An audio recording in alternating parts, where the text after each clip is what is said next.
Александр Сергеевич Пушкин. Отрывок из повести «Метель».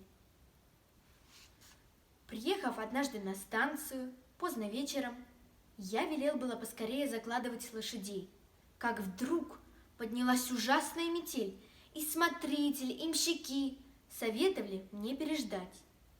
Я их послушался, но непонятное беспокойство овладело мною. Казалось, кто-то меня так и толкал. Между тем метель не унималась. Я не вытерпел, приказал опять закладывать и поехал в самую бурю. Ямщику вздумалось ехать рекою, что должно было сократить нам путь 3 верстами. Берега были занесены. Ямщик проехал мимо того места, где выезжали на дорогу, и таким образом очутились мы в незнакомой стороне.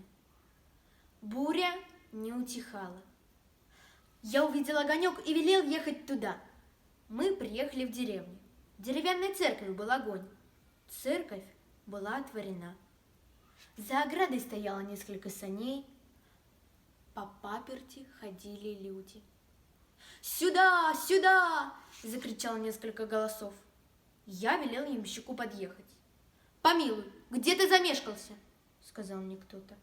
«Невеста в обмороке, поп не знает, что делать. Мы готовы были ехать назад. Выходи же скорее!» Я молча выпрыгнул из саней и вошел в церковь, слабо освещенную 2 или 3 свечами.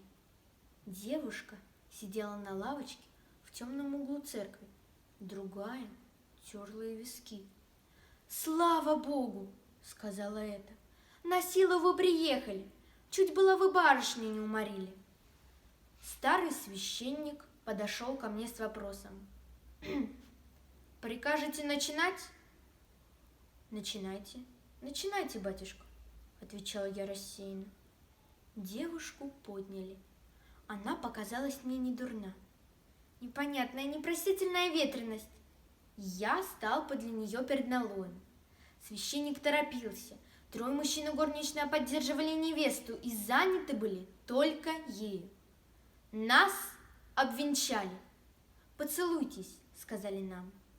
Жена моя обратила ко мне бледное свое лицо. Я хотела было ее поцеловать.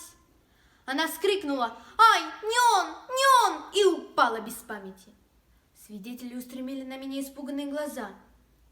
Я повернулся, вышел из церкви безо всякого препятствия, бросился в кибитку и закричал: «Пошел!»